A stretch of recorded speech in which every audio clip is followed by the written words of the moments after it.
täna kogunenud siia Rüütelkonna hoonesse, et allkirjastada koostööleppe Norra, Islandi ja Liechtensteiniga.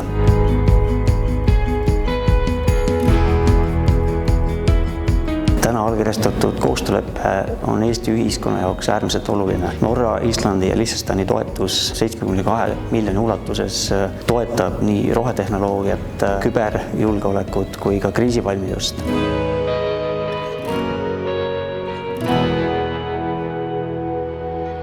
Mõned näited eelmisest perioodist. Oleme perelepitusteenuse üles ehitanud, Peaasi on toetust saanud, kord on tehtud 14 erinevat mõisakooli, väga palju on investeeritud ka kodanikuühiskonda.